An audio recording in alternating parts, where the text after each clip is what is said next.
messieurs, bonjour mesdames, camarades et amis, je vous salue. Que la paix, la grâce, l'amour et les bénédictions de notre Seigneur Jésus-Christ soient avec vous. Ici, pasteur David Ndanda, le micro d'or. Je suis très content de vous savoir nombreux devant vos petits écrans, vos PC, pour ce grand débat qui connaîtra la participation d'un invité des marques que j'ai cité, Honoré Mbanda Samboko Atumba, le président national de la PARECO, l'Alliance des patriotes pour la refondation du Congo. Le Congo, notre pays, le Congo démocratique, est malade, très malade. Et l'État congolais, comme vous le savez, est mort. Nous vivons l'époque où on est en train d'acheminer ce Congo à l'hôpital. Par ambulance, bien sûr. Mais le comble, c'est qu'il y a certains acteurs politiques congolais et surtout ce pouvoir d'occupation qui, Kalachnikov à la main, sont en train de tirer sur l'ambulance. À l'heure actuelle, on ne sait pas si cette ambulance se dirige toujours vers l'hôpital ou il se dirige vers le cimetière de la Gombe. Dans cette impasse, nous avons décidé, les radios patriotiques, pour que nous puissions poser des questions au président de la PARECO. Et je suis content qu'il est là avec nous. Monsieur Honoré Mbanda Samboko Atumba, merci de la part de 5 radios patriotiques qui sont avec nous. Bonjour, monsieur Honoré Mbanda. Bonjour, pasteur Dave. Merci. Notre débat de ce soir, je crois, il y aura 3 ou 4 parties. Nous allons parler de notre pays, le Congo. Il y a des concertations nationales, il y a aussi un tribunal pénal international pour la RDC, et puis il y a le Front commun des résistants congolais. Nous allons brosser aussi un tout petit peu sur la situation qui se passe entre le Rwanda et la Tanzanie, et il y aura aussi quelques questions d'actualité. Monsieur Honoré Mbanda, concernant les concertations nationales, certains continuent d'entretenir la confusion sur la prétendue participation de la PARECO aux concertations nationales en RDC. Votre précision, s'il vous plaît. Dave, je ne sais pas s'il faut apporter une quelconque autre précision. La PARECO, par ma voix, a déjà donné sa position qui est très claire, que les concertations, et je crois qu'on va en parler en profondeur, c'est un leurre. Et je crois que la meilleure réponse que vous puissiez avoir de la question que vous me donnez, c'est d'aller consulter la liste des 700 participants. Hier, j'ai appris qu'on a sorti la liste des participants. Ils sont environ 700. Eh bien, jetez un coup d'œil dedans, vous ne verrez pas un seul membre de la PARECO. Je sais qu'il y a, surtout au niveau du présidium de cette fameuse concertation, des gens qui essayent de faire croire pour attraper des nigauds, tant à l'extérieur qu'à l'extérieur, que je suis d'accord avec eux, que je travaille avec eux et tout, mais là, vous verrez, et à travers l'entretien que nous allons avoir, vous aurez encore une fois de plus la précision claire de la PARECO. Il n'est pas question et il ne sera jamais question de tomber dans le panneau des occupants de notre pays pour aller faire le jeu et faire la courte échelle aux Rwandais qui occupent notre pays. Merci. Quelle est votre appréciation alors, Monsieur le Président, des préparatifs et des chances de réussite de ce forum? Comment appréciez-vous la dynamique Kengo? Est-ce pour vous une solution acceptable pour mettre fin à l'occupation et ramener la paix à l'est du pays? Bien, laissez-moi d'abord vous répondre directement sur l'appréciation sur la dynamique Kengo. Me demander si j'approuve cette dynamique. Moi, je vous dirais simplement que approuver cette dynamique de Kengo, c'est déshabiller Saint Paul pour habiller Saint Pierre. Je crois que vous comprenez ce que je veux dire et je veux pour ça vous donner, vous poser deux questions. Et cette question, je la pose à l'élite congolaise. La question est la suivante. En 2011, Kengo Adondo a présenté sa candidature à la magistrature suprême. Et cette candidature a été agréée. Moi, j'ai posé la question à un haut magistrat de notre pays, un ancien procureur général de la République. Il se reconnaîtra s'il suit mon interview. Je lui ai dit, grand frère, j'ai un problème avec mes notions élémentaires de droit que j'ai appris à l'université. Je suis philosophe, je ne suis pas juriste, mais avec mes notions élémentaires de droit, j'ai un problème. Comment a-t-il été possible que la candidature de Léon Kengo Adondo à la magistrature suprême de notre pays en 2011 a été agréée par la commission électorale, alors que parmi les conditions pour devenir président de la République démocratique du Congo existe celle qui exige que le candidat congolais soit né de père et de mère congolais. Parce que je ne récuse pas la nationalité congolaise à Léon Kengo Adondo. Il est citoyen congolais, mais par adoption. Parce que tout le monde sait, et lui-même en premier, qu'il est né de mère rwandaise et de père belgo-polonais. Alors, à partir de ce moment, il peut avoir ses ambitions politiques comme tout autre citoyen congolais. Ça, c'est tout à fait normal. Mais comme dans tous les pays du monde, comme aux États-Unis, vous pouvez briguer tous les postes politiques, mais il faut remplir les conditions. Et aux États-Unis, pour la magistrature suprême, l'une des conditions est que tu sois né, que le citoyen américain qui veut devenir président des États-Unis soit né sur le sol américain. Et vous avez vu les difficultés que Obama a connues parce que ses adversaires politiques avaient remis en question cette condition-là de sa naissance sur le sol américain. Il a été obligé de mobiliser ses avocats pour aller sortir son certificat de naissance dans la maternité d'Hawaï où il a été mis au monde. Donc ici, ce n'est pas un problème de règlement de compte entre deux individus ou quoi que ce soit, non. C'est un problème d'État. Alors j'ai posé la question à ce ancien procureur général de la République. J'ai dit, mais comment est-il possible que votre commission ait pu agréer la candidature de Kengo tout en sachant bien qu'il n'est né ni de mère congolaise ni de père congolais? Il n'a pas eu de réponse, il a ri. Et c'était tout. J'ai compris ce que ça voulait dire. Une deuxième question que je vous pose, Dave. Parce que vous voyez bien que parallèlement à la candidature de Kengo, qui était une candidature illégale, mais qui a été agréée, la candidature d'autres Congolais ont été complètement désapprouvées par Kanambe. Parce que c'est lui qui dirigeait et qui soufflait tout derrière. Pourquoi une candidature illégale a-t-elle été agréée et d'autres candidatures qui étaient normales ont été rejetées? C'est une première question. Deuxième question. La même personne a été désignée, a posé sa candidature pour la présidence du Sénat. Il était dans le camp de l'opposition. Mais voilà que c'est cet homme qui est dans le camp de l'opposition pose sa candidature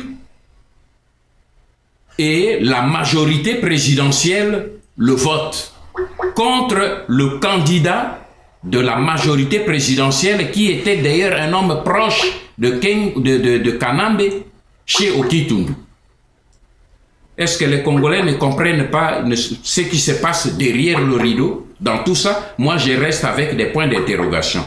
Et voilà qu'aujourd'hui, c'est cette personne qui revient à la charge pour brusquement dire nous allons, il a la confiance du chef de l'État pour pouvoir organiser les concertations. Moi, je laisse les Congolais devant ce point d'interrogation. Et j'aborde maintenant le contenu de son schéma dans cette concertation. Quel est le contenu de son schéma dans cette concertation? Le contenu de son schéma, il commence par proposer aux Congolais la formation d'un gouvernement d'union nationale. Et comme les Rwandais connaissent la cupidité des Congolais, tout le monde se rue pour la formation de ce gouvernement d'union nationale. Mais qu'est-ce qui va être comme conséquence? Les Congolais voient la formation du gouvernement d'union nationale, mais il faut voir la conséquence. Si on forme aujourd'hui le gouvernement d'union nationale, on sera maintenant en porte-à-faux devant certaines dispositions constitutionnelles qui prévoient l'opposition et le fonctionnement de l'opposition au sein du Parlement. Conséquence logique, Léon Kemoadondo, qui veut clairement, de l'avis de tout le monde, prendre la direction du gouvernement du pays, demandera maintenant à ce gouvernement d'union nationale de faire le réaménagement ou la révision constitutionnelle. Et moi, croyez-moi Dave, dans cette révision constitutionnelle, le premier objectif sera de supprimer tous les articles qui créent des conditions de blocage pour lui ouvrir la voie à la magistrature. Ça, c'est l'objectif non avoué. On ne vous le dira jamais. On vous dit, l'objectif, c'est de ramener la paix. Mais quelle paix? Parce que regardez bien toutes les négociations qui se sont passées en amont. Le problème, c'est que nous souffrons toujours de l'amnésie dans notre classe, au sein de notre classe politique congolaise. En 2003, le premier, pour être plus précis, le 1er avril 2003, on nous a offert un accord de Sun City. Je ne sais pas, ils ont peut-être choisi cette date de 1er avril comme poisson d'avril pour nous. Mais ils nous ont offert un poisson d'avril qui était les accords inclusifs. Mais ces accords inclusifs ont abouti à quoi? À l'intégration des Rwandais qui nous avaient agressés. Les Rwandais nous ont agressés. On va en Afrique du Sud et on signe l'accord pour intégrer tous les Rwandais de RCD et dans les institutions politiques et dans notre armée. 6 ans après, on avait dit que tout cela, on l'a fait à Sun City. Pourquoi? Pour ramener la paix à l'est du pays. Rappelez-vous les élections de 2006. Louis Michel avait amené une armada pour dire on fait ces élections, alors que les accords de Sun City avaient fixé les conditions pour que ce gouvernement, ce fameux monstre 1+4, puisse créer des préalables pour organiser les élections. Il fallait créer l'intégrité du pays, restaurer l'autorité de l'État, ramener la paix à l'est du pays et reconstruire l'armée nationale. Aucune de ces conditions n'avait été réunie en 2006, 3 ans après les accords de Sun City. Malgré cela, on a imposé aux Congolais les élections sous prétexte qu'on ramènerait la paix. La paix n'est jamais venue. Je vous rappelle tout cela parce qu'on prend toujours prétexte de la paix à l'est du pays. Pour ces différents accords, la paix n'est jamais revenue. Et voilà que 3 ans après, quand une autre agression rwandaise est sortie à l'est du pays, remarquez une similitude.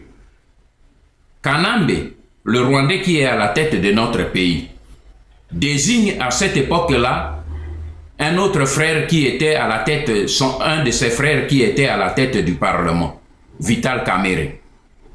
Ils sont allés où ça, à Goma, pour signer l'accord à Mani 1, à Mani 2, avec tous les tralala et les danses qu'on nous a organisées là-bas pour fêter le retour de la paix. Mais la réalité autour de cette danse, c'était quoi? L'intégration du CNDP dans les institutions de la République et particulièrement dans l'armée. Voilà que quelques années après, 2013 aujourd'hui, on revient au même schéma. Le même Kanambe désigne qui? Ses mêmes frères à la tête, son même frère à la tête du Parlement et du Sénat, pour qu'on réorganise encore d'autres concertations. Pourquoi? Pour intégrer les Rwandais du M23 dans les institutions. Vous suivez les débats qui se déroulent. On réclame déjà le retour à Kinshasa des gens, pas le retour, l'arrivée à Kinshasa et l'intégration du M23. Vital Kamerhe l'a réclamé, Roubero l'a réclamé. Est-ce que les Congolais ne lisent pas entre les lignes ce qui se passe? Et même le retard que l'on prend pour le démarrage des travaux, ces retards-là, c'est pour attendre que à Kampala, on puisse accélérer les choses pour pouvoir signer des accords avec les Rwandais du M23 afin que ces Rwandais-là puissent maintenant revenir au sein de leur fameuse concertation pour intégrer les institutions et l'armée congolaise. Quand est-ce que les autres comprendront cette situation? Quand est-ce que nous, les Congolais, nous comprendrons cette situation? C'est ça le schéma. Parce que si on prétend, Dave, que les concertations, et c'est ça ma dernière question que je pose aux gens qui sont au sein de la concertation, ils ont dit que la concertation, c'est pour ramener la paix à l'est du pays, n'est-ce pas? Alors moi, je pose la question. Prenez la liste des 700 membres participant à cette réunion. Prenez la composition du présidium. Dites-moi, qui parmi les 700 membres qui vont participer aux concertations et les membres du présidium, quel est ce leader politique qui a l'autorité à donner les ordres à l'est du pays pour que la guerre s'arrête parce qu'il y a eu réconciliation à Kinshasa? Parce que si quelqu'un signe ou s'engage pour mettre fin à l'hostilité, c'est qu'il en a le pouvoir. Or, on a sorti 700 noms. Alors, je vous demande à vous, mes frères congolais, qui êtes là-dedans, vous êtes quand même des gens intelligents. Il y a des leaders politiques de l'opposition qui se battent pour essayer de s'opposer à ce processus, de l'intérieur ou de l'extérieur. Nous sommes ensemble. Mais vous qui êtes sur place, posez la question aux gens qui veulent organiser cette mascarade. Qui, parmi les membres de cette concertation, a le pouvoir d'ordonner que la guerre s'arrête à l'est du pays? Regardez, depuis quelques jours, nous avons tous appris. Il y a avant-hier, la nuit, il y a eu des bombardements, des obus sont tombés à Goma. Il y a des morts et tout. Pourquoi il y a eu ce bombardement, cette intensification de bombardement de Goma? Mais c'est pour augmenter la pression auprès, c'est pour donner les armes entre les mains de Kanambe et de ses frères rwandais qui boutiquent toute cette histoire pour dire, vous voyez, pour qu'on puisse aller vite, il faut que le M23 vienne ici et pour qu'on termine. Parce que jusqu'ici, parmi tous ceux qui sont retenus parce qu'elle est prétendue donner plutôt la voie à l'est du pays pour amener la paix. Il n'y a personne. Parce que cette guerre est menée par le Rwanda et l'Ouganda, et principalement par le Rwanda. Et tant que nous, Congolais, nous ne faisons pas face aux Rwandais, et à chaque fois les Rwandais nous utilisent, nous, Congolais, pour nous réunir comme si nous avions des problèmes entre nous, tandis que eux, ils sont en train de tuer, de massacrer et tout. Alors, en ce moment, nous sommes en train de faire la courte échelle à ces Rwandais, et nous sommes en train de jouer le jeu de l'occupant rwandais pour détruire et balkaniser notre pays. Voilà, vous avez demandé mon appréciation de ces concertations. Je viens de vous les livrer. Merci beaucoup. Merci beaucoup, Monsieur le Président. Et dans votre commentaire sur les combattants, soi-disant les résistants de la diaspora, qui se sont rués à Kinshasa pour participer aux négociations. Vous savez, je n'ai pas beaucoup de commentaires à faire. Je vous fais simplement 2 observations. La première, c'est que quand vous regardez maintenant parmi les gens qui ont été annoncés, d'autres ont été annoncés et n'ont pas été retenus parce qu'ils ne valent rien aux yeux des occupants là-bas, et d'autres sont partis. Vous verrez que beaucoup parmi eux, c'était des gens qui étaient passés dans vos réseaux sociaux pour dire que Nganda, c'est un faux, c'est lui, il collabore avec le pouvoir, c'est l'homme du pouvoir, il est en train de jouer un double jeu. Mais aujourd'hui, ce sont ces gens que vous voyez qui sont partis. Donc, comme je vous dis toujours, la vérité, c'est la ceinture de Dieu. Si vous n'avez pas la vérité, quand la ceinture va vous lâcher, vous ne vous rendrez pas compte. Ils ont menti hier, mais les voilà aujourd'hui, ils sont à nu. Ça, c'est ma première observation. La deuxième observation, c'est que en regardant un peu cette liste, je réalise que beaucoup de ces gens sont justement ceux qui vociféraient chez vous en Europe pour la vérité des urnes. C'est pas une mauvaise chose, c'est leur droit. Mais moi, je vous invite à entrer dans leur logique et à leur poser la question. Cette vérité des urnes, c'était en faveur de qui? C'était en faveur de leur leader. Et ce leader s'appelle qui? S'appelle Étienne Tshisekedi. Mais aujourd'hui, Étienne Tshisekedi récuse ces concertations. Et eux qui prétendaient vociférer pour la vérité des urnes, ils sont allés à Kinshasa pour soutenir qui? Parce que l'homme qui sont censés soutenir ne refuse ce schéma et cette dynamique de concertation nationale. Alors posez-leur la question, vous êtes allé à Kinshasa soutenir qui? Où est la vérité des urnes? Parce que l'homme à qui la vérité des urnes profite refuse les concertations. Voilà, je vous laisse sur ces 2 observations. Le reste, je préfère rester fixé sur l'objectif. Merci beaucoup. Merci beaucoup. Maintenant, M. le Président, quelle est votre lecture de la visite manquée de Étienne Tshisekedi à Mulumba à Brazzaville? Dave, je voudrais d'abord vous dire que je ne suis pas le porte-parole de l'UDPS. Eux, ils disposent de leur service, ils ont un porte-parole. Je crois qu'un parti politique doit assurer lui-même sa politique de communication. Mais vous m'avez posé une question par politesse, je vous réponds sur base des informations dont je dispose. C'est que je sais que Tshisekedi avait accepté d'aller rencontrer le président Sassou Nguesso. Il avait même dépêché comme équipe d'avance son directeur de cabinet pour l'accueillir là-bas.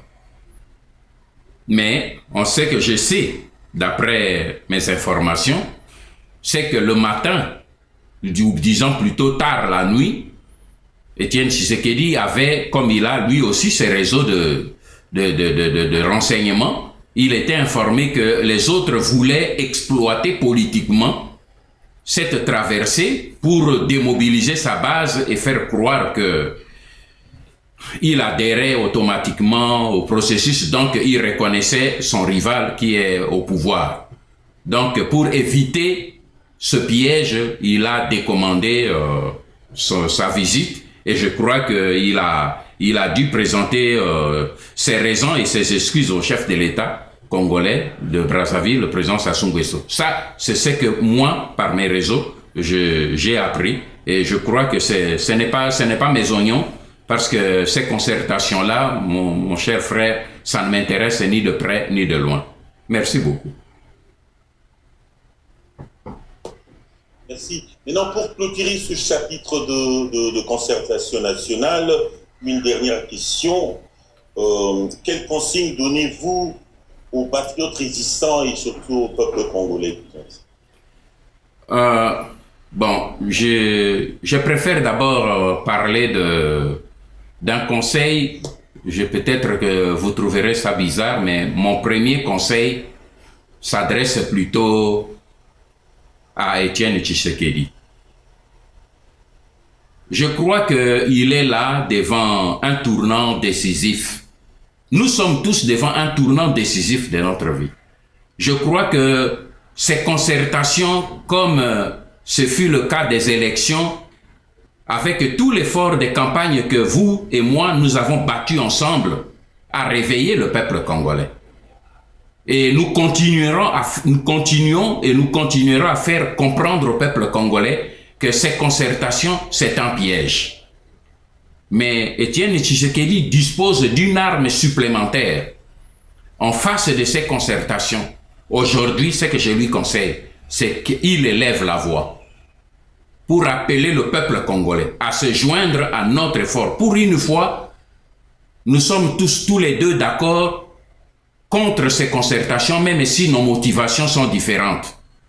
Mais au moins, nous sommes tous les deux d'accord contre cette tenue de concertation. Et je crois qu'il serait important que tous nous puissions faire entendre notre voix pour que le peuple se dresse une fois pour toutes contre cette mascarade, pour empêcher, même si demain ça devait se tenir, pour empêcher le déroulement et surtout la conclusion de cette mascarade qui va aboutir uniquement à déverser sur notre pays une nouvelle vague des Rwandais au niveau des institutions politiques, des entreprises et de notre armée.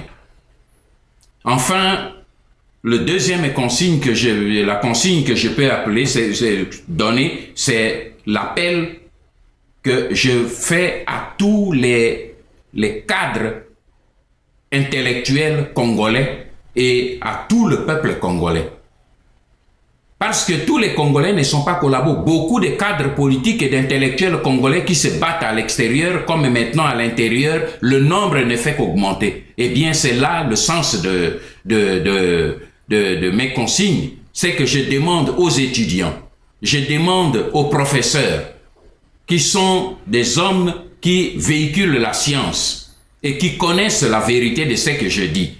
Parce qu'ils savent tous que ce que je suis en train de dire est la vérité. Je viens d'analyser ce point de concertation pour montrer que la solution de la balkanisation, la solution de mettre fin à la balkanisation de notre pays ne viendra pas de ce qu'on est en train de faire à l'est du pays. Ne viendra pas non plus de ce qu'on est en train de faire à travers ces mascarades. Les Congolais ne sont pas en guerre entre eux. J'ai entendu quelques Congolais qui sont passés dans les médias pour dire « Ah, mais il faut maintenant la concertation parce que Kengo ne cause pas avec Tshisekedi, Tshisekedi ne cause pas avec Kabila. » Mais c'est de la rigolade. C'est ça la politique pour diriger le pays. Ce n'est pas une affaire d'individus qui vont boire un pot ensemble pour rire. Non. C'est le problème d'options politiques. Et ce qui oppose les hommes politiques, ce n'est pas les Salamalek, ce sont les options politiques. Moi, je peux ne pas avoir la même option politique que Tshisekedi, mais nous pouvons rire et boire ensemble. Mais nous avons des options politiques complètement opposées. Ce n'est pas une affaire de bonne mine entre les individus. Voilà pourquoi je fais appel aux vrais intellectuels et patriotes congolais qui sont nombreux, à l'intérieur comme à l'extérieur. Mettons-nous debout pour maintenant commencer à nous opposer aux collabos congolais. Parce qu'aujourd'hui, le Rwanda est en train d'occuper notre pays à cause de certains de nos frères qui sont des collabos.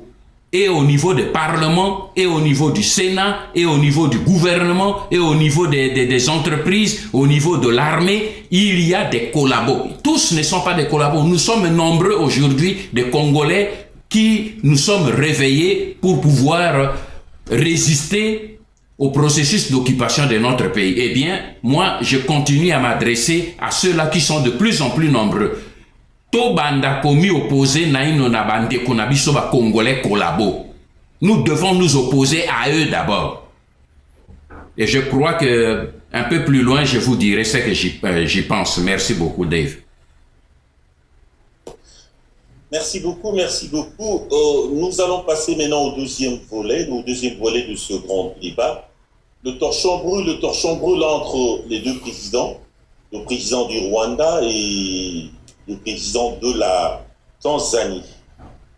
Comment voyez-vous l'issue de la crise entre les deux présidents, celui du Rwanda et de la Tanzanie? Ce que je peux vous dire, mon jeune frère, c'est que cette crise rwando-tanzanienne est de bon augure pour nous, les Congolais, les patriotes résistants congolais, qui nous battons pour résister au processus de balkanisation, d'occupation et de pillage de notre pays. C'est de bon augure. J'ai dit ça pourquoi?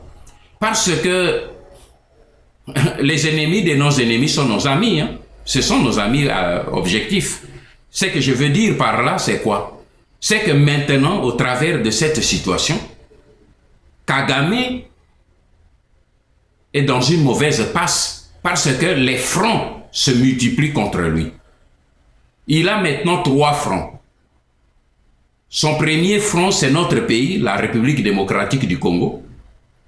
Son deuxième front, c'est l'opposition interne. Hutu-Tutsi, toutes les deux. Parce qu'il n'y a pas que les Hutus qui sont opposés à lui, mais il y a ses propres frères Tutsi qui sont aujourd'hui à l'extérieur et d'autres sont à l'intérieur.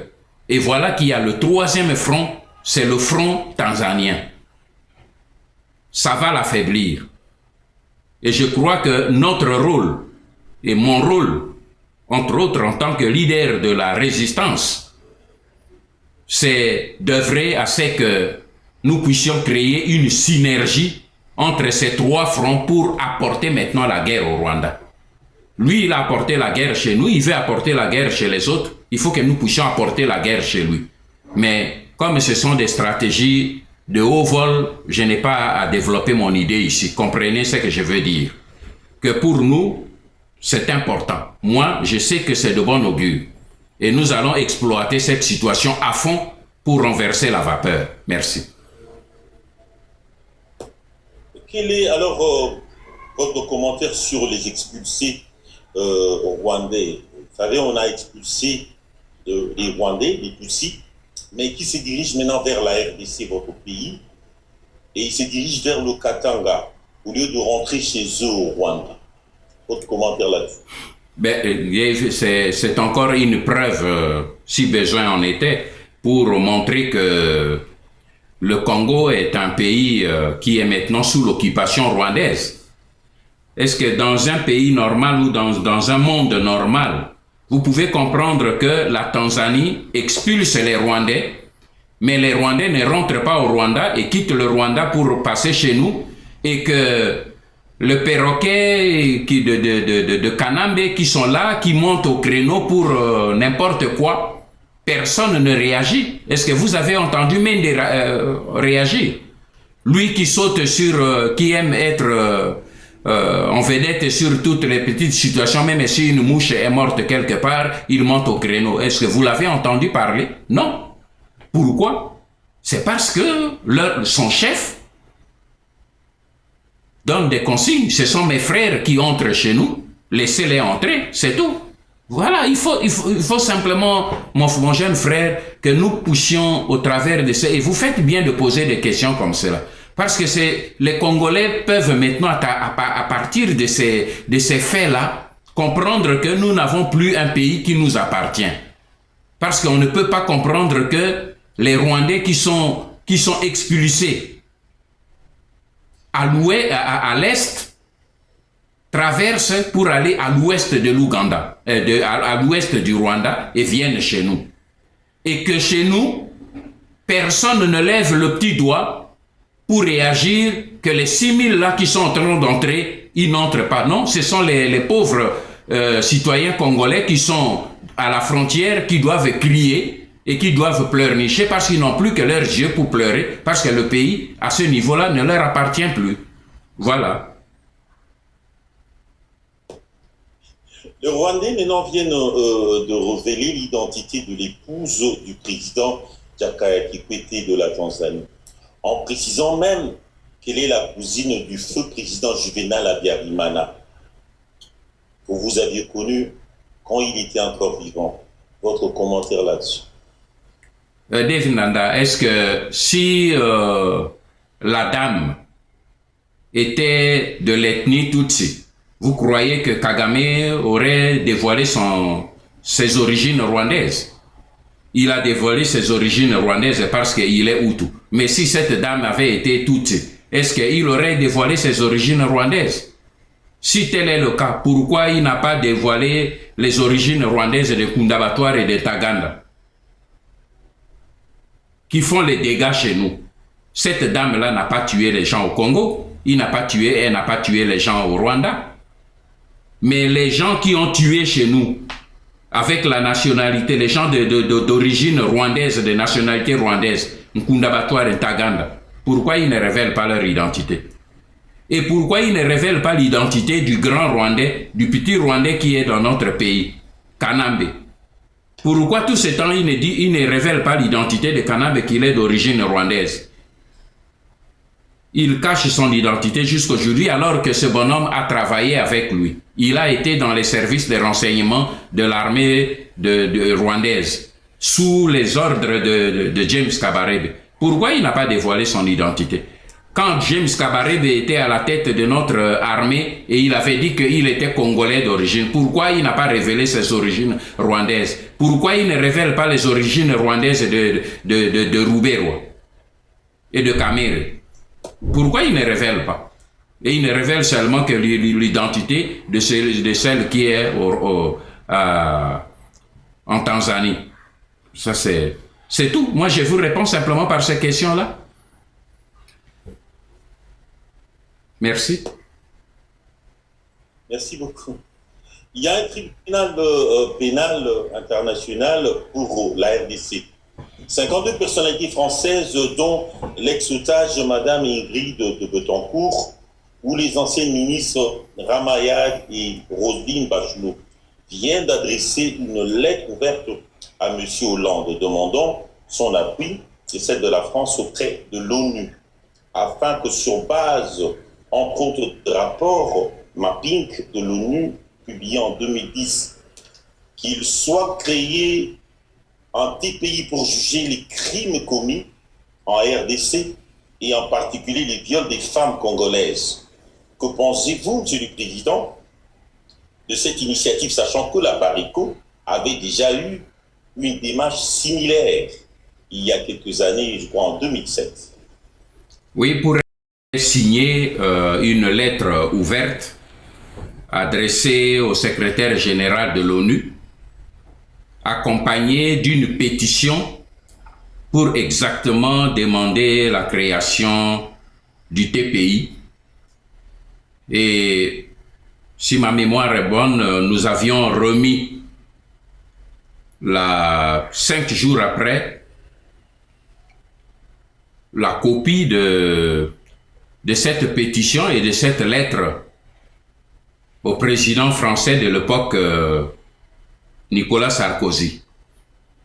Et effectivement, il m'avait fait dire par son ancien chef de cabinet à l'époque que cette pétition était pertinente, mais que à l'époque, elle pouvait gêner les prétendus efforts diplomatiques qui se déployaient dans la région des Grands Lacs pour y ramener la paix. Eh bien, vous et moi, vous savez que jusqu'à aujourd'hui, cette paix est plutôt lointaine. Le bout du tunnel est très lointain. Donc, c'est pour vous dire qu'effectivement, cette dynamique-là, de ces dames et ces personnalités qui ont entrepris cette démarche entre réellement dans la dynamique et la vision de la Pareco. Donc, nous ne pouvons que les soutenir.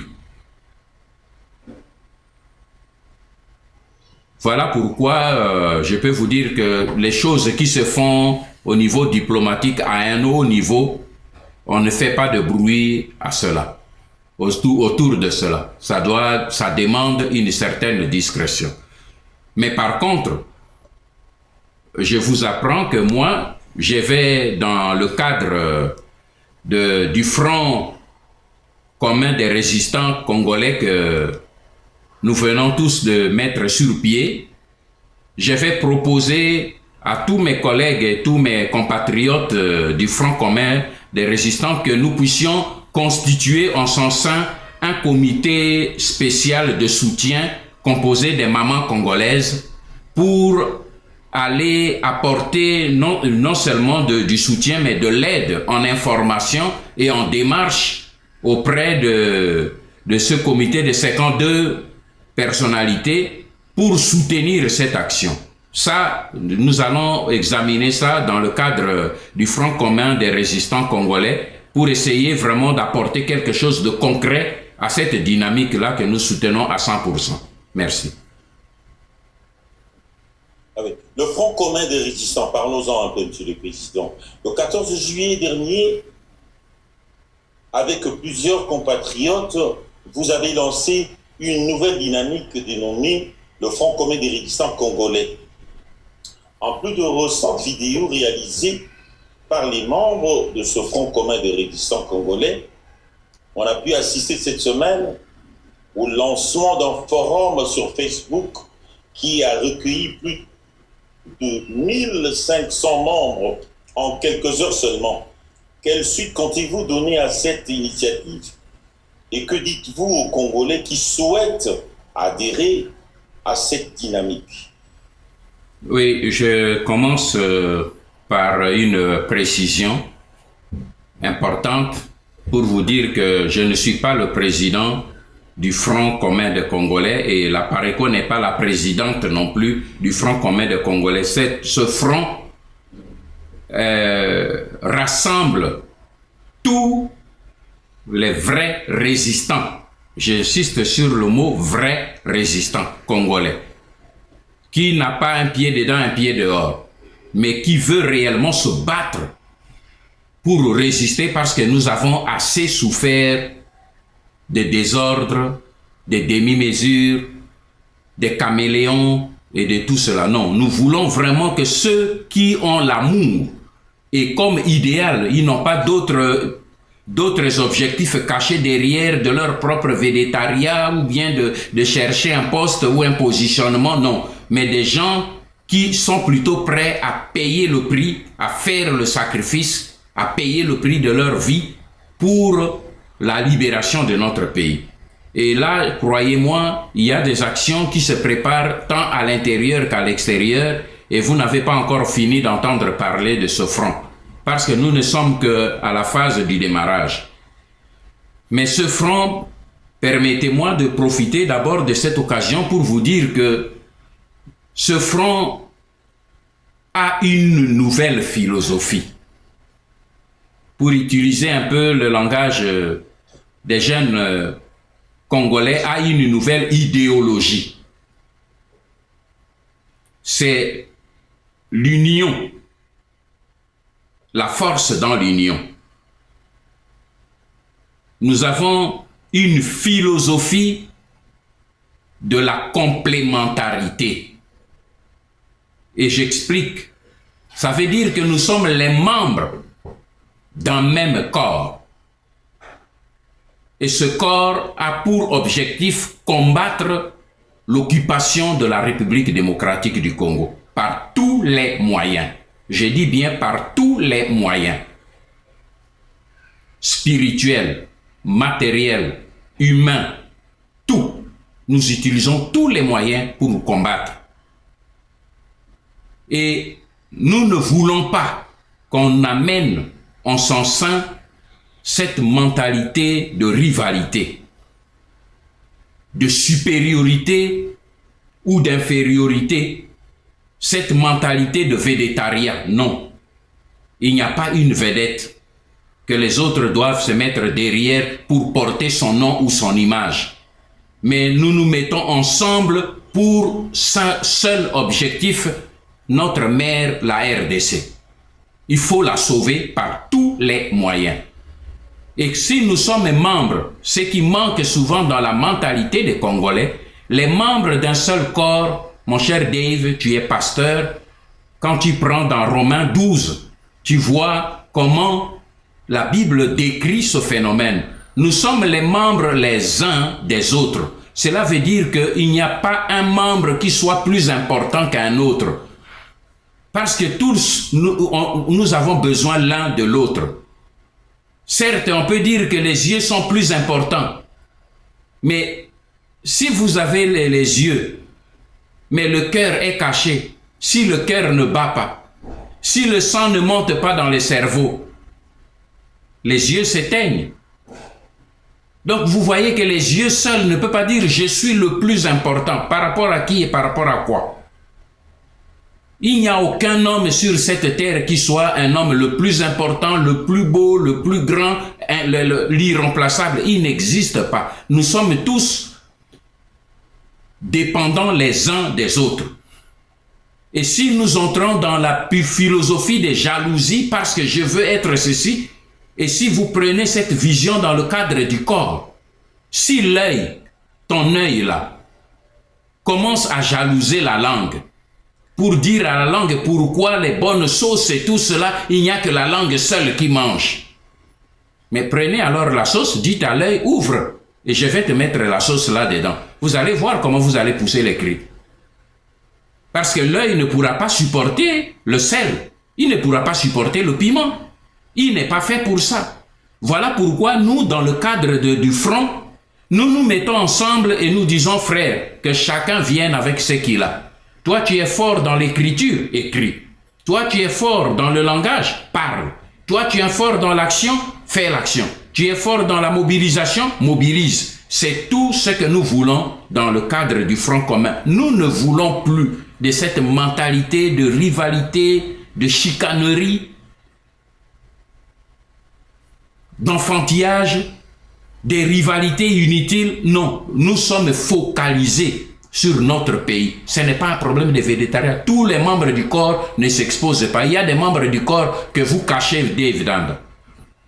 Il y a des membres du corps que nous cachons, qu'on ne peut pas montrer en public, mais ils ne sont pas moins importants. Et il y a des membres du corps que nous embellissons pour apparaître au public. Ce n'est pas qu'ils sont plus importants que les membres que nous cachons. Les membres que nous cachons sont parfois plus importants. Donc, dans une organisation, il y a des gens qu'on ne voit pas. Vous êtes là en train de... Vous allez apparaître. Vous apparaissez dans l'interview, mais derrière vous, il y a un technicien. Si lui ne tient pas la technique, toi et moi, nous ne pouvons pas parler. Il est plus important que nous, parce que sans lui, on ne fera pas l'interview. Faut-il que tout le monde soit sur le podium pour parler, pour être important? C'est ça qui tue. La résistance, c'est ça qui tue notre combat des Congolais. Tout le monde veut apparaître, tout le monde veut faire, tout le monde veut la caméra. Mais tout le monde n'est pas fait pour ça. Il y a des gens qui sont plus importants, plus efficaces hors caméra. Voilà pourquoi dans notre philosophie de ce front commun des résistants, nous tenons à ce que toute cet art qui empêche l'efficacité du combat de la résistance soit mise de côté et que nous puissions faire appel à la capacité, aux dons, aux bénédictions que les uns et les autres ont reçues pour que nous mettions ça ensemble pour le bénéfice de notre mère, la République démocratique du Congo. Et plaise à Dieu, demain, vous entendrez parler. Nous sommes en train de préparer des actions, comme j'ai dit, à l'intérieur du pays, comme à l'extérieur du pays. Et demain, vous entendrez parler de ce front qui fonctionne sous cette vision-là. Merci beaucoup. Merci beaucoup. Honoré Wada, je crois, avant de terminer ce débat, je m'en vais vous poser une question d'actualité. Cette fois-ci, je vous ramène encore à la RDC, notre pays, mais cette fois-ci à la capitale, Kinshasa. Kinshasa, où le chrétien, et tous les chrétiens, et toute la ville même pleure encore. Un grand chantre de l'Éternel. J'ai cité Alain Moloto, la mort d'Alain Moloto. Votre appréciation sur l'homme, monsieur Noël. Je peux vous dire, Dave, que d'abord, comment j'ai découvert Alain Moloto. J'ai découvert l'homme parce que je vais faire le témoignage de l'homme comme vous me demandez. J'ai découvert Alain Moloto en 2001. Je l'ai découvert comment? Au fin fond de l'Afrique, je ne vous dis pas où. Mais j'étais au fin fond de l'arrière-Afrique, dans la forêt tropicale.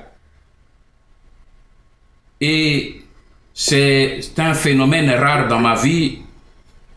Je ne suis pas de nature à connaître la déprime.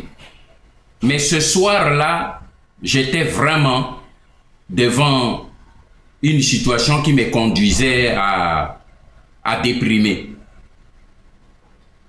Et comme j'ai l'habitude de voyager avec mon lecteur de cassettes et avec un lot de cassettes, de chants spirituels, religieux, j'avais parmi les lots de mes cassettes, nous sommes en 2001, il n'y avait pas de DVD et tout ça en Afrique, et là où il n'y a pas d'électricité en fin fond de l'Afrique, on utilise les lecteurs de cassettes et des piles. Mais j'avais dans les lots de mes cassettes, 2 cassettes qui étaient là, que j'avais achetées mais que je n'avais pas encore écoutées. Alors j'ai pris la nouvelle cassette, j'ai ouvert et j'ai mis. Et là, j'ai eu dans une série de chansons, j'entends un chant qui commence à me parler de la fidélité à l'adoration des dieux. Il dit, même si le ciel, les étoiles tombaient du ciel, je continuerai à proclamer que tu es Dieu. Même si tes promesses durent longtemps comme l'oiseau rare aux presses du printemps, moi, je sais que tu ne dépendras jamais du temps et je proclamerai que tu es Dieu. Je vous dis, ces paroles et cette mélodie, il y a une onction de Dieu qui est descendue sur moi. Je suis resté, j'ai mis le système replay et j'ai écouté ça. Quand j'ai commencé à écouter, il était 22 heures. Mais je suis entré dans une action d'adoration en écoutant et en réécoutant dans les pleurs. Je me suis senti tout à fait délivré et quand je me suis arrêté, j'ai regardé ma montre, il était 3 heures du matin. C'est là ma première rencontre avec Alain Moloto. Et c'est après que j'ai commencé à chercher qui est cet homme. Quand je suis rentré à Paris, j'ai acheté de ces DVD. Et voilà, quand en 2007, j'ai eu le DVD de leur 5e anniversaire de Gaël, je crois 5e ou 10e. Et là, j'ai vu la tête de l'homme pour la première fois. Et là encore, je peux vous dire, Dave, que j'ai été ahuri. Quand j'ai eu de ces cassettes maintenant avec l'image, ces DVD avec l'image et tout, une chose m'a frappé. Et je crois que vous comme moi, vous êtes hommes de Dieu, nous sommes habitués à voir pour nos vedettes spirituelles des chanteurs comme des chanteuses de Dieu, c'est qu'ils sont toujours mis seuls en exergue devant leur ensemble. Ils s'exhibent seuls, tous les autres derrière, lui il est seul. Mais là, j'ai dit, je vais voir Alain Moloto et je regarde les images. Il a fallu que je demande à quelqu'un qui le connaissait, qui était à côté de moi. J'ai dit, mais Alain Moloto, il est où? Il a dit, mais c'est celui-là qui est derrière là-bas. Alors là, tout de suite, avec ma petite expérience, j'ai dit, il y a quelque chose de nouveau dans cet homme.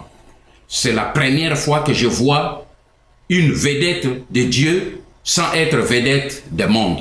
Il ne se met pas devant. Il ne se met pas en exergue, il est soit aligné avec ces gens, soit au fond, et ces gens, ces chanteurs et ces danseurs sont devant.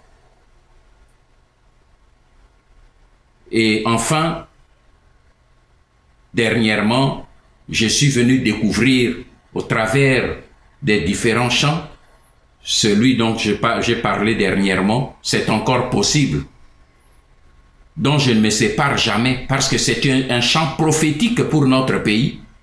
J'ai vu là un combattant et un résistant spirituel. Alors je me suis dit, et voilà, c'est ce que nous disons, nous ne cessons de dire au peuple congolais, tout le monde est résistant. Dans un pays occupé, tout le monde est résistant. Nous avons vu en France, parce que c'est le modèle de la résistance que nous avons dans les derniers siècles ici, c'est la France. Mais nous avons vu en France, dans la résistance française, des prêtres qui disaient la messe le matin, mais la nuit, ils étaient en train de faire sauter les rails avec des bombes. Des religieuses, des couvents, qui cachaient des mitrailleuses sous leur soutane pour l'amener aux combattants qui étaient au front. Alain Moloto a donné alors vraiment l'image d'un résistant, d'un chrétien engagé et résistant. Voilà l'appréciation que je peux donner de l'homme et j'espère et je prie moi aussi pour que son exemple serve au peuple chrétien congolais de la République démocratique du Congo. Pour que ceux qui croient que quand on prie, les affaires du pays, ce n'est pas notre affaire, eh bien, Alain Moloto sert d'un exemple pour nous. Et j'ai eu beaucoup de réactions des frères des églises au travers du message que j'ai donné au peuple de Dieu sur les mots de la fin que Alain Moloto avait prononcés. Beaucoup nous mobilisent et nous ouvrent les yeux sur le plan du combat en tant que chrétiens. On commence à comprendre que ces choses-là nous concernent à nous chrétiens. Si vous pouviez nous donner un peu plus de messages dans ce sens. Et je leur annonce simplement que dans les jours à venir, si Dieu me fait la grâce, je vais leur expliquer surtout ce que je leur dis, que notre combat est d'abord un combat spirituel. Alain Moloto l'avait compris, que ce combat est un combat spirituel. Et Alain Moloto avait mis le pied dans le plat. Il a touché là où les militaires ne touchent pas. Là où les politiciens ne touchent pas. Il a utilisé une arme qui a touché l'ennemi au cœur de son système. Voilà pourquoi ils se sont mobilisés. ils ont mobilisé leurs hommes pour se débarrasser de lui. Donc voilà, Dave, l'appréciation que j'ai de l'homme. Je ne l'ai jamais rencontré physiquement, mais je crois que je l'ai connu beaucoup plus intimement parce qu'il a accompagné et il continuera d'accompagner mes prières pendant longtemps. J'allais oublier quelque chose d'extrêmement important. C'est les dons que Dieu avait concentrés dans ce garçon. C'est incroyable. Quand vous prenez ces compositions, je suis frappé par la diversité des dons que Dieu avait mis dans ce garçon. La poésie. Je suis sensible à la poésie parce que j'ai écrit des poèmes moi-même quand j'étais à l'école. Ceux qui ont grandi avec moi, ils le savent. Au petit séminaire, j'ai participé au concours national que le cardinal Maloula avait fait au travers d'une revue qui s'appelait à l'époque Afrique chrétienne. Et j'avais remporté un prix dans la poésie. Donc je suis très sensible quand vous voyez les rimes que Moloto compose. Mais alors, vous savez, la poésie lutte contre le fond. Or, les rimes sont bien respectées, mais en même temps, la profondeur des paroles divines qui sont au travers de ces poèmes sont éblouissantes. Et en plus de la profondeur de la parole, il y a la mélodie qui vous transporte en même temps vers l'adoration irrésistiblement. Ce garçon ne pouvait que déranger le royaume de Satan. C'est tout ce que je peux dire. Il ne pouvait que déranger le royaume de Satan. Mais si Dieu a permis qu'il puisse aller maintenant, c'est qu'il est arrivé. C'est que Dieu veut faire quelque chose. Voilà, c'est tout ce que je peux vous dire, Dave.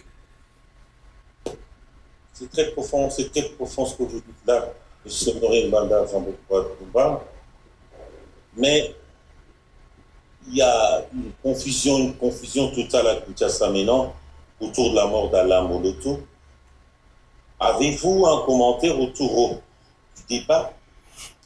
Non, je n'ai... Sur les origines de sa mort? Non, je n'ai pas de commentaire à faire. Je vous conseille, je conseille aux chrétiens congolais, arrêtez le débat sur l'origine de sa mort. Je sais qu'on l'a tué, mais ne nous perdons pas à ça. Fixons les yeux sur la prophétie que ceux qui l'ont tué ont libéré. Voilà tout le conseil que je donne. Gardons nos yeux fixés, concentrons-nous sur la prophétie que les assassins de Moloto ont libéré en tuant Moloto. Parce que c'est ça la stratégie de Dieu. Dieu a voulu que Moloto parte, comme j'ai dit dernièrement, le grain de blé qui tombe à terre pour que les autres graines sortent. Alors, ne nous préoccupons pas de ceux qui s'exhibent pour dire qu'ils sont hommes de Dieu ou ceci ou cela. Ne vous préoccupez pas de cela, mes frères, mes bien-aimés frères et sœurs. Dans le livre de 1 Samuel 16, Dieu dit, les hommes, le monde regarde l'apparence.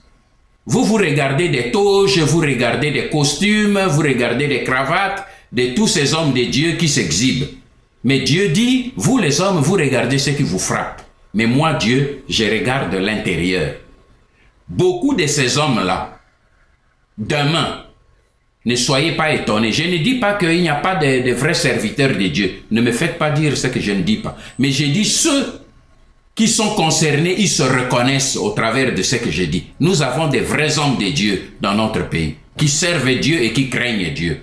Mais je dis simplement, beaucoup de ces gens qui s'exhibent là, et qui font n'importe quoi, qui font du cinéma, ne vous préoccupez pas d'eux. Préoccupons-nous de la prophétie que Alain Moloto a amenée, et cette prophétie a été libérée par les gens qui l'ont assassiné.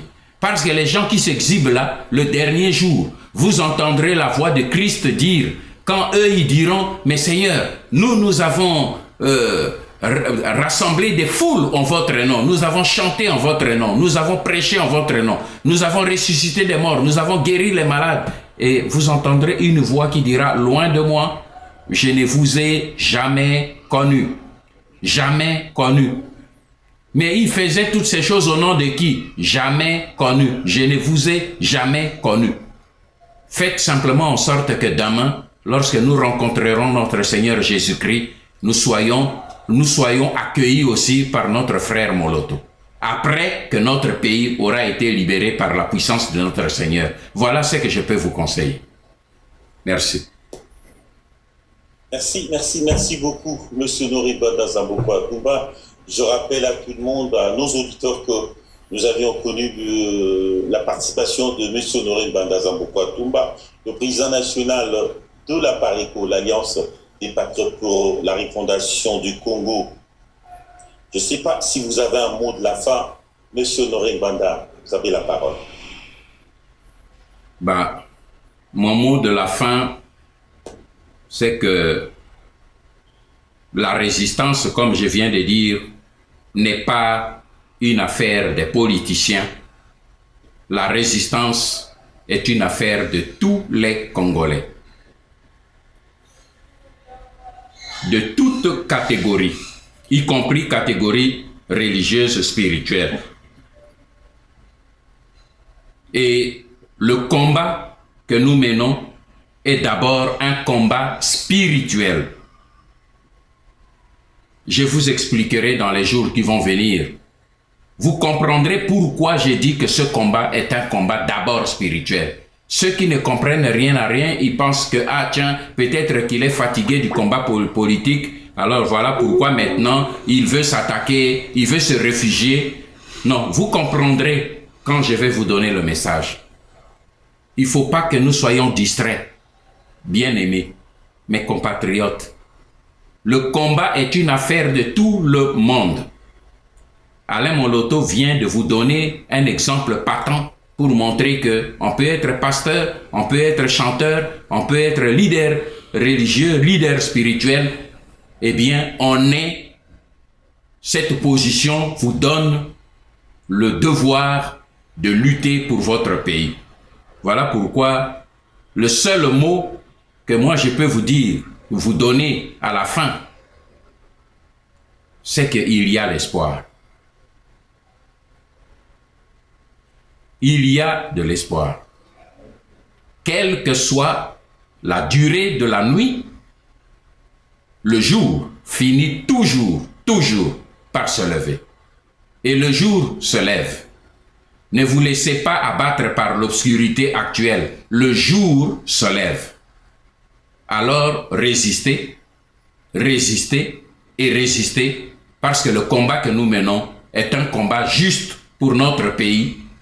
Et si nous devons en mourir, comme a été le cas d'Alain Moloto, on mourra avec sourire, avec joie, parce que nous savons que ça va contribuer d'une manière ou d'une autre à la victoire finale. Que Dieu vous bénisse.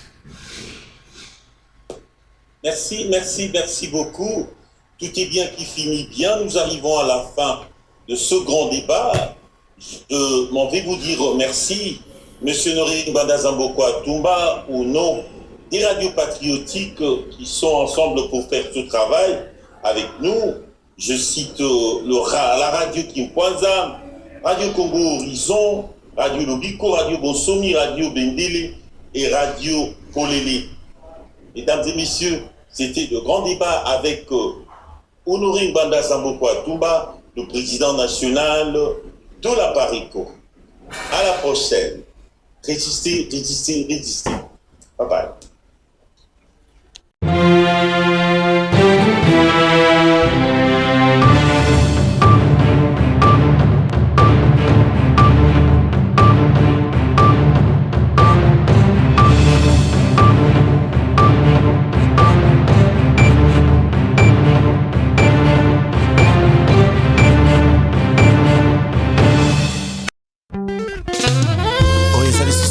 Lela pona ekolo te toleli pe mingi ntango ya kotelema kolata kanda esantu kopamela ya kopamela kopapa ya kopapa kokata ya kokata kobelela moto na nzambe kita mpona kosikisa misala ya satana moto kitisa moto yaya ezikisa misala ya satana na mboka moto kitisa moto yaya ezikisa misala ya satana na mboka loboko na yawe ezali ya kosembolama mpo ekolo epambolama mpe baye kongo bamona nkembo na yawe aleluya sembola loboko tomona nguya na yoe kati na ekolo na biso mosala ya minene utayo banda na bato mokongisi nini mpona mboka tomeli na pasi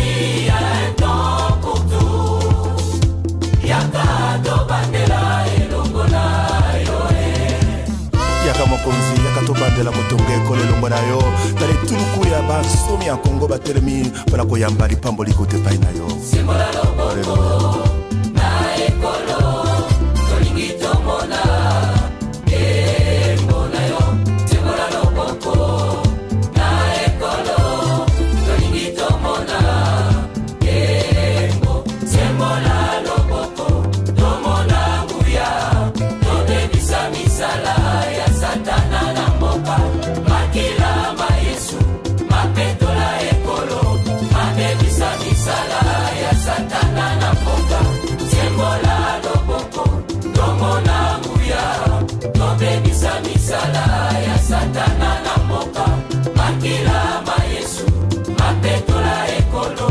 mabebisa misala ya satana na mboka moto kikisa moto yaya ezikisa misala ya satana na mboka moto kikisa moto yaya ezikisa misala ya satana na mboka sembola loboko tomona elo tolingi tomona elonga na yo na kombo na yesu toyembi elonga elonga elonga elonga elonga elonga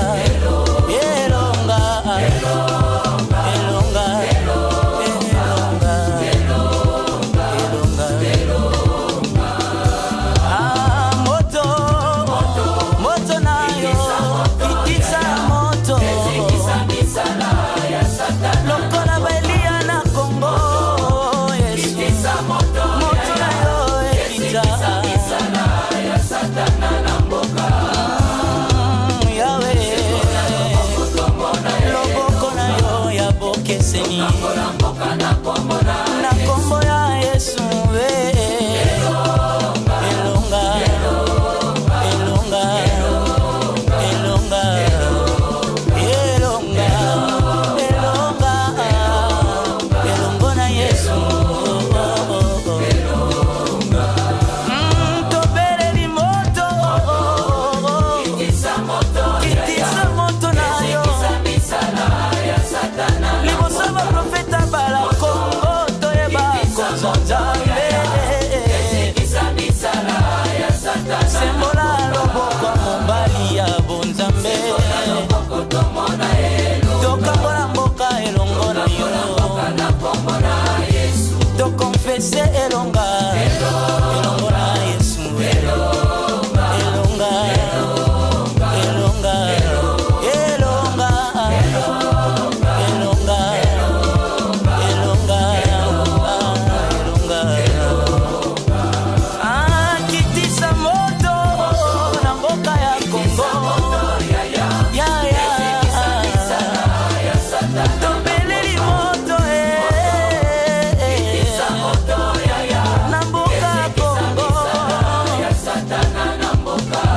loboko mobali esala bokeseni tokango na mboka elongo na yo elongo na yesu elonga eza